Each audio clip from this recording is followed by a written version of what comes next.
Shalom. Shalom. Brothers of Great Millstone Charlotte coming at you with another lesson through the spirit, power, and mercy of Yahweh Ba'Shem El Shai.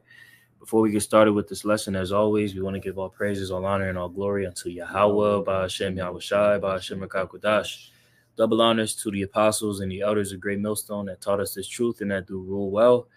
Peace, blessings, and mercy to the house of David, Habayafta Wadah, the hopeful elect. Unto you all we say Shalom. Shalom. All right, it's another installment of Spiritual Soul Food where we bring out the scriptures for the nourishment of the body of the believers to continue to exhort them in the faith. Salakia.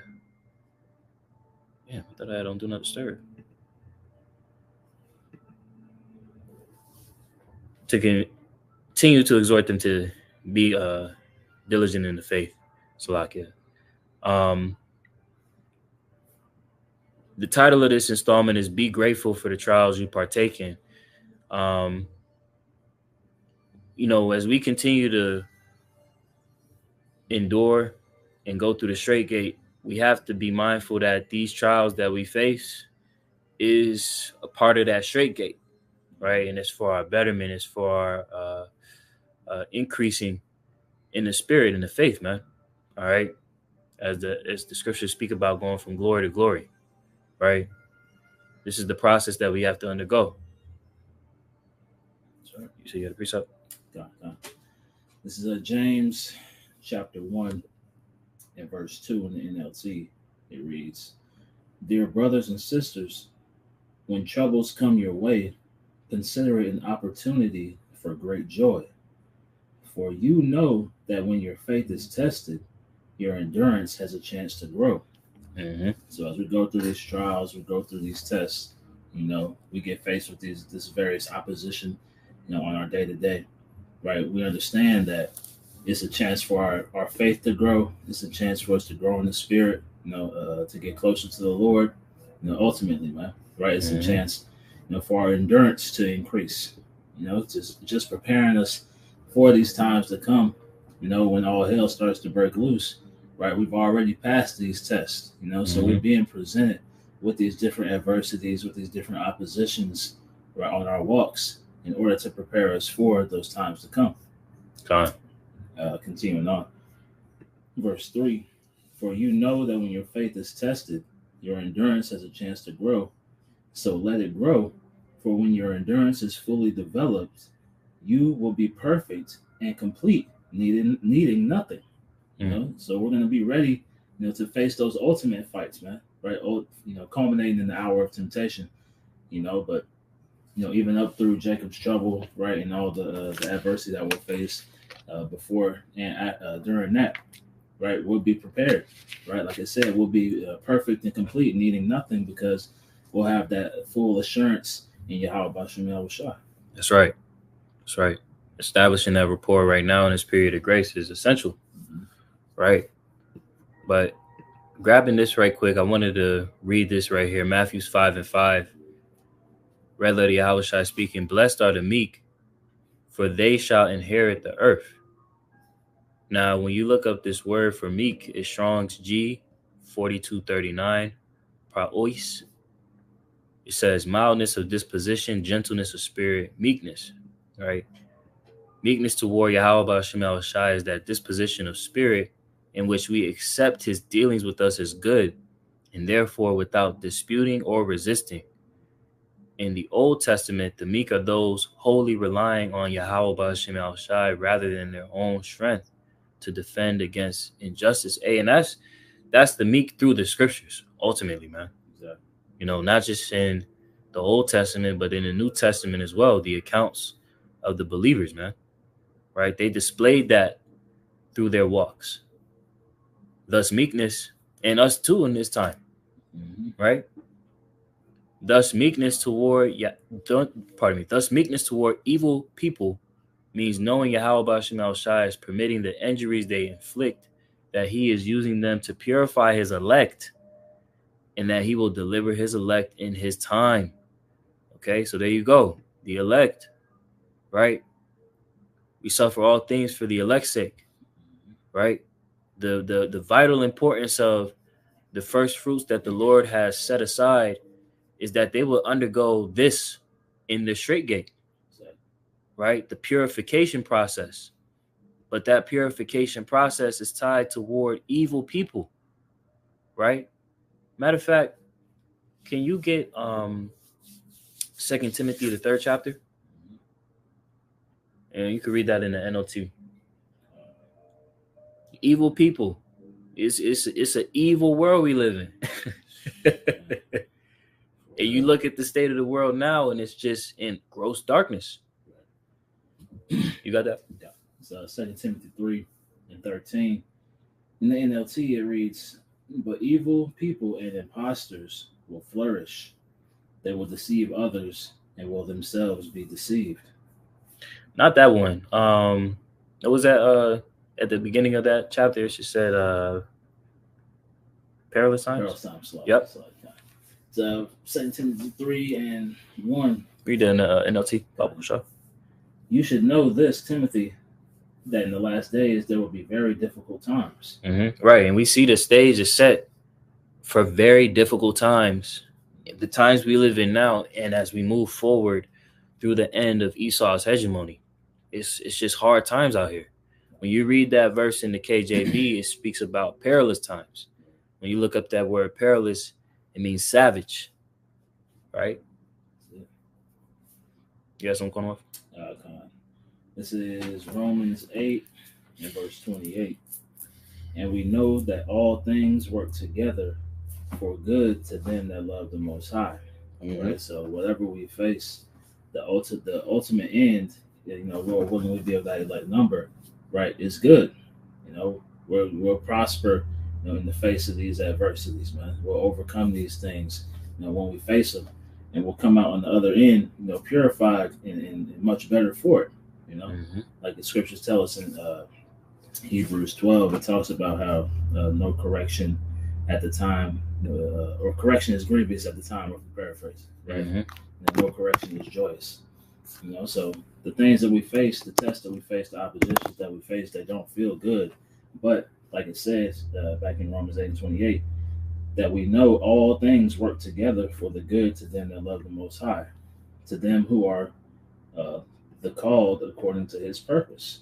So everything that we face, all the all the demons that we had to go through and deal with, right? All the people that come up against us, right? The just things that we have to overcome in our day-to-day lives, right? These things are all for our good, for our betterment, for our purification. Yep, exactly. We jump back to the 2 Timothy 3. It's back in 2 Timothy 3 and verse 2 in the NLT. "For people will love only themselves and their money. They will be boastful and proud, Mm-hmm. scoffing at the Most High, Mm-hmm. disobedient to their parents, Yep. and ungrateful." Right, and all you got to do is just walk outside your damn house and you see this. And it's getting worse and worse and worse day by day, right? As it tells us in Matthew, right? Let's grab that right quick. Matthew 24 and 12. Matthew 24 and verse 12. Red letter Yahushua speaking, "And because iniquity shall abound, the love of many shall wax cold." Right, now let's pull up this word in the free dictionary for iniquity.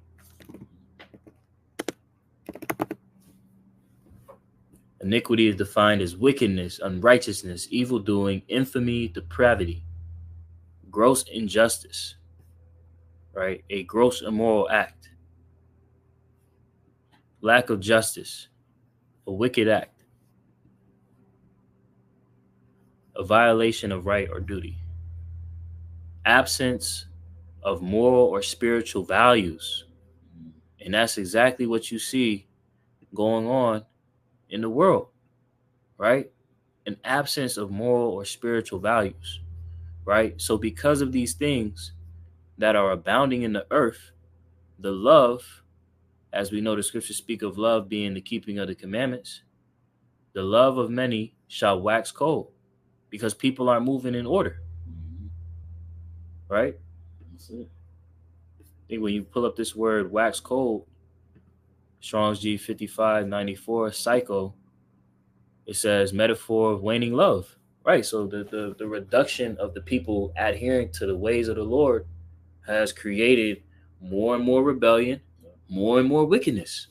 But this is what we got to deal with in these last days. And these people are being utilized as a means for the elect's purification. Right. Was there more on that? Continuing on, it says, and they will be ungrateful.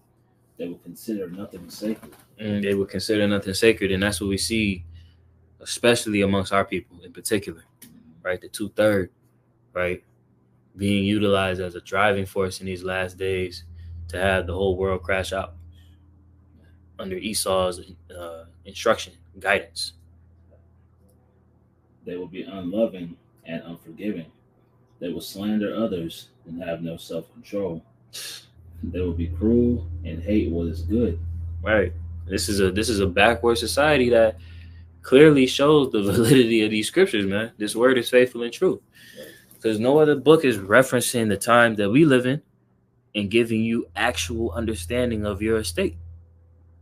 What's going on is what's in the Bible. We live in biblical times.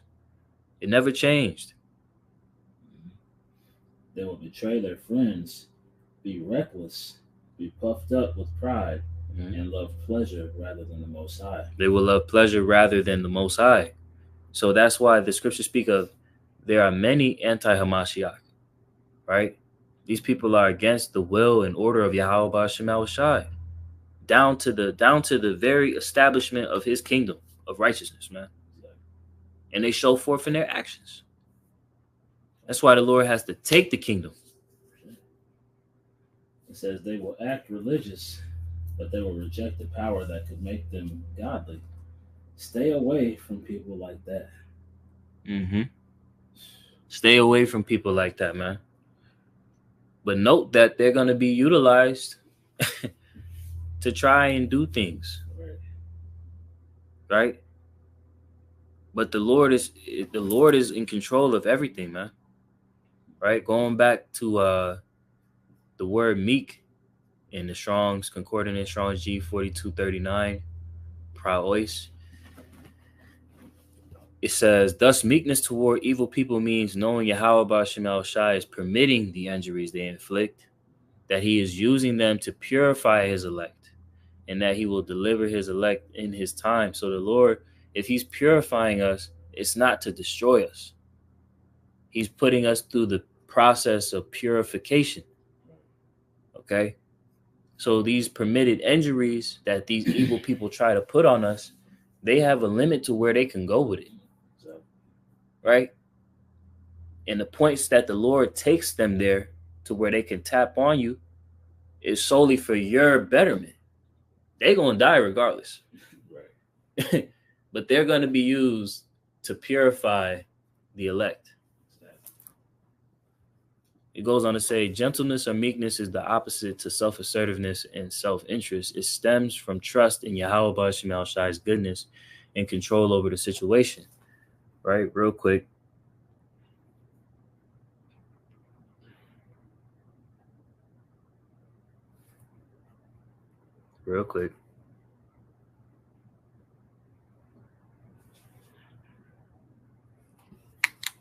Matthew 6:10.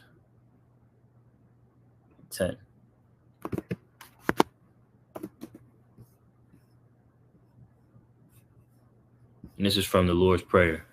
It says, thy kingdom come, thy will be done in earth as it is in heaven. Right? So Yahweh Ba'Shem Shai is omnipotent. Okay? Everything that occurs is of the Lord. Okay? So the things that we experience when we go through our walk with these people, that's all sanctioned by Yahweh Ba'Shem Shai, but it's for our betterment. And we're to be grateful to partake in those trials. That's it. Yes, sir? This is 1 Peter 4:12. Beloved, thinking not strange concerning the fiery trial, which is to try you, as though some strange thing happened unto you. Right? So, whatever we face, we understand why it's happening, and we understand what it's happening for, right? Mm-hmm. It says, verse 13, But rejoice, inasmuch as ye are partakers of Hamashiach's sufferings, that when his glory shall be revealed, ye may be glad also with exceeding joy. Right? So we take joy in understanding that we get to face these trials, man. Right? We're not just taking with the world and the ways of the world, man. Right. The Lord is testing us, to see, if we're, fit, to see if we can be those, what's the fruits, meet for repentance, man. Yep. So yeah, So that was it. that's pretty much it, honestly. Just real quick. Hey, well, Lord willing, you brothers and sisters were edified. Close out giving all praise, honor, and glory unto Yahweh, Ba'ashem Yahushai, Ba'ashem Kodash. Double honors to the apostles and elders of Great Millstone that taught us his truth and rule well. Peace, blessings, and mercy to the house of David, Habayaf Dawadada, hopeful elect. To you all we say shalom.